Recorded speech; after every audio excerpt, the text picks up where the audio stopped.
What's a polite social lie you're tired of telling and wish you could be brutally honest about? That I'm okay since my wife passed. I'm not. But I don't want to drag folks down with me to the point that they no longer call or invite me places. I'm sorry for your loss. It's okay to not be okay. I know that. I just don't want to be the guy that's sad all the time. So I put on a brace face and move on. I know my wife wouldn't want me to be sad anymore, but that's easy to say. I wasn't too busy to respond. I just hate being so technologically available to everyone when I need alone time to recharge. I mentioned to a friend once that I felt bad about my texting style, but she was like, "That's just how you are with it though. You're like that with everyone. So no one thinks you're doing it to be mean or anything." Which means maybe some of my friends have talked about it, but I'm lucky to have understanding people in my life. Not every belief is worthy of respect. Beliefs are not worthy of respect though. I respect their right to have beliefs, but the beliefs themselves, no. I mean, there are beliefs that, if a person genuinely holds and generally applies them, are laudatory, because they're the kind of beliefs that, broadly held, tend to improve the world. Things like people are more or less equal, or at least should be treated as such, and beliefs should be abandoned if compelling evidence indicates they are false. I think the point is that beliefs shouldn't be respected simply because they are beliefs. Respect people. Respect people's right to hold their own beliefs. Respect other people's beliefs on their merits. If a person was an asshole in life and then they died, that doesn't make them a good person. A dead asshole is still an asshole. And a dead C is still a C. 1000% yes to this. Just had to attend a dead uncle's celebration of life, and his old racist friends got up and told racist stories about S. He said. Everyone just chuckled and said, "But he was so kind." No. He was racist and misogynist, and his adult kid suffered from his bulls. Good riddance. For recruiters and hiring managers, stop asking people why they are interested in changing jobs. Boilerplate reply, want to challenge myself in new directions. Increased responsibility and workload makes me extremely aroused in a profit enhancing way. Apostrophe. I usually answer I'm not. I'm happy where I am, but I'm always interested in exploring new opportunities if they are better than what I have. This has almost always taken the interview from just another applicant to a challenge on trying to bring me in. May not work in every career, but it sure works as a technician. Depends if the interview is designed to keep people out or bring people in. In tech it's mostly been the former.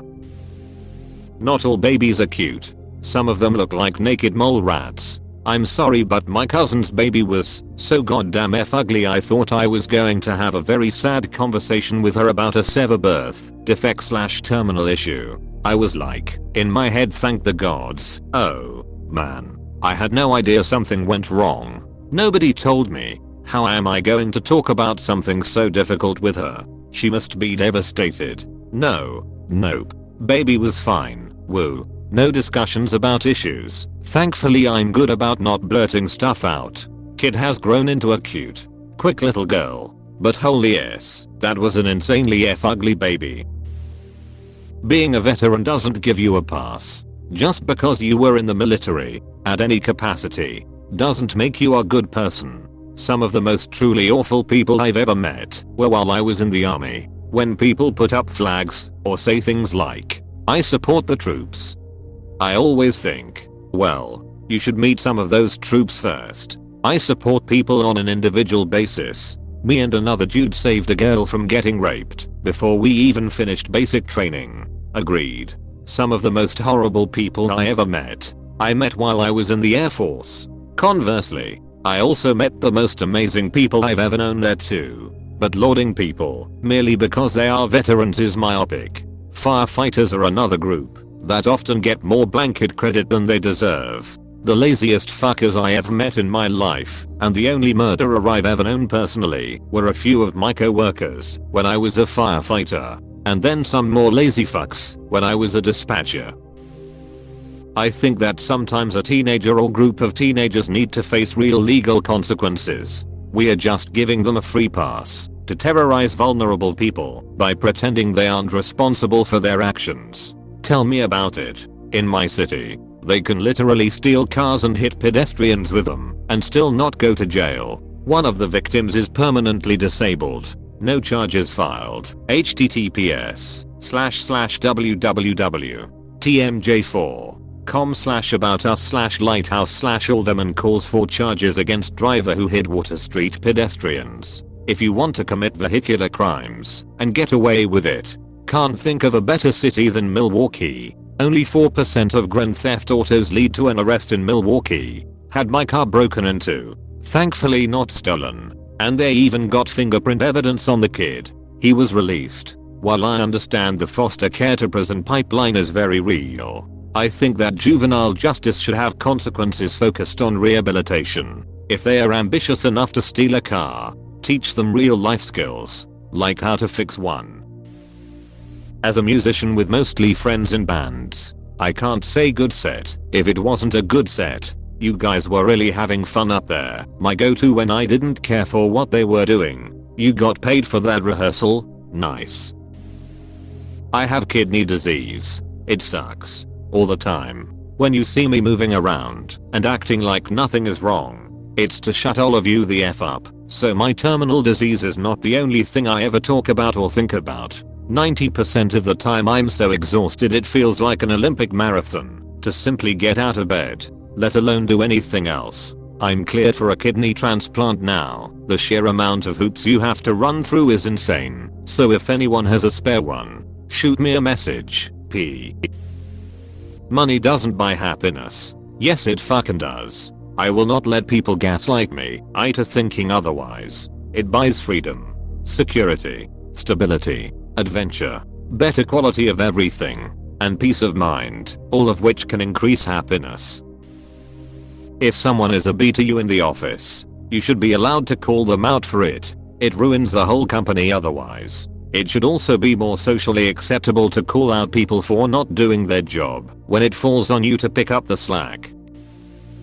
Ironically, I wish I could tell people that, even if inconvenient or annoying, basic social protocols are often beneficial, and it's not a valiant stand against sheep to blatantly not follow them. It's just making you unpleasant to be around. I find this particularly true with boring conversations and keeping plans. Building relationships takes continuous effort, and sometimes that includes doing things you don't want to do that make the other person happy and/or when they need something from you. Somehow over the years, self-care got sabotaged to mean only doing things people 100% want to do every second of the day. Sometimes, a lot of times, you suck it up for someone you love because you love them. Sometimes you do it because it's good for your career. Sometimes you do it because it's polite. It's not always about you. How are you? Good. How are you? What's the point in asking if we are not going to give honest answers? I genuinely want people to answer truthfully so I know where their head's at before jumping into conversation. I think that asking, "How are you?" can just be a way of saying, "Hello, I hope you are doing well, but I don't have much time for more conversation." But sometimes it's really asking. Just depends on the person asking as well as the context, and it's on the person being asked to know how to tell the difference. I used to resent the whole "how are you good" and "you good" routine. But I realized it's not even small talk. It's a quick opening routine you do with people as a greeting. It's just a simple greeting. A way to greet someone in passing, or fill the silence in an elevator ride, or establish a brief connection when you don't have much time. It's just polite. I don't actually want to know today's personal highs and lows of the coworker who just walked in, or the guy scanning my groceries. It doesn't matter what you look like. Yes it does. Your appearance portrays how serious you take yourself, your hygiene, your health, your future. It's the first impression every single time. Not saying it's right, but it's true. It does matter in almost every single situation possible. Anyone who says looks don't matter has never been ugly. Truth. If I lived in the US, it would be "Thank you for your service" to someone for no reason other than they got into the military. My dad was in the Air Force and has always had this attitude. He hates it when there's a stand up if you're a veteran thing at church or a sporting event. I've kind of adopted the same feeling about it. There's plenty of people in the military who didn't do anything to be thanked for. My dad was drafted. When people thanked him for his service, which he hated, he always said that the government didn't give him much choice. I miss him. Elderly people can be full of wisdom, but they can also be raging toddlers, and it needs to be addressed as such. And if they were dumb as young adults, trust me, they don't get smarter. No, it's fine. You aren't bothering me. What can I do for you? That's my job. Lol. The retail experience. My condolences. That prolonging the life of your suffering animal is okay, because you love them so. No. Sorry. You're blind. Deaf.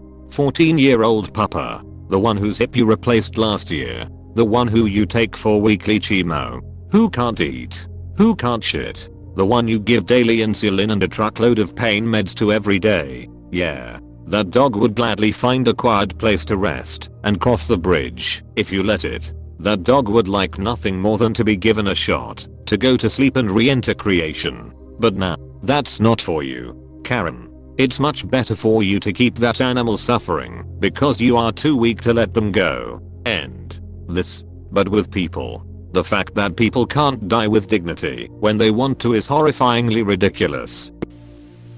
Your learning disability isn't a personality. Similarly, any struggle is not a personality. It can shape your personality. It can be a huge part of your life. But the struggle itself is not what is interesting about UX. I have chronic migraine. I need a lot of accommodation/flexibility because of it. But it's not who I am. I have likes and dislikes and hobbies and values other than the migraines. I feel this one, though, when those bastards hit. I'm the migraine.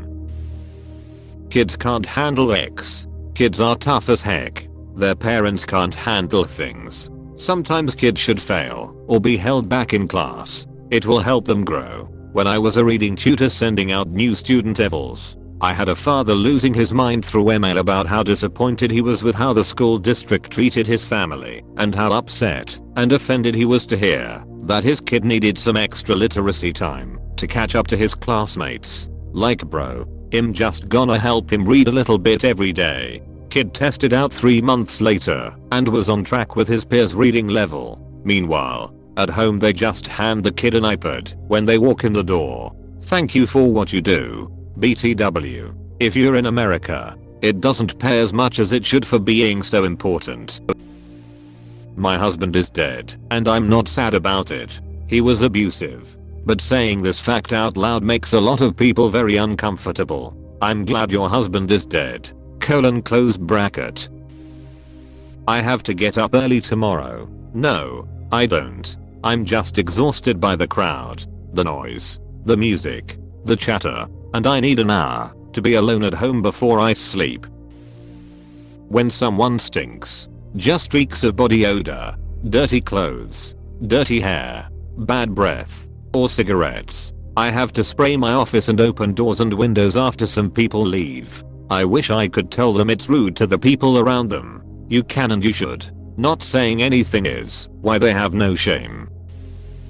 I'm tired of trying to walk a knife edge in polite society and pretend that people who are cruel, greedy, selfish, and devious are mistaken or ignorant when most just choose to be that way. The rest of us have to pretend they are mistaken and not deliberately making these choices just to prevent their thin-skinned fragile little egos and funny religious sensibilities from getting hurt, then feeling persecuted and offended despite the offensiveness, deceit and lies they are continually serving everyone else. We constantly have to try and keep them in check. B/C they can't even regulate themselves, lose control, and rant and rage out. They really suck. When someone acts like a selfish P and others excuse it by saying that's just who they are, I always respond no, that's who they choose to be. It's infuriating. I say good to see you instead of how are you doing, because one doesn't require a response. In Ben Shapiro's Soul Moment of Clarity, facts do not care about your feelings. Climate change is real. Vaccines do not cause autism. Laws in the US apply to everyone regardless of immigration or criminal status. Not calling people out for weaponized therapy speak. Narcissist is often someone you simply don't like. Gaslighting is often just a disagreement. Attachment styles are the new astrology. Borderline personality disorder is someone who's frequently rude. Bipolar is someone who's just moody. All of the above are real conditions and very important to study and diagnose. But the armchair diagnosing is annoying and dangerous. Don't forget I'm so OCD. As if that just means organized and particular. Yeah. And I didn't even mention two of the big ones. Depression and anxiety. Equating your run-of-the-mill blues and nervousness with the crippling conditions of clinical depression or anxiety. Hi. How are you?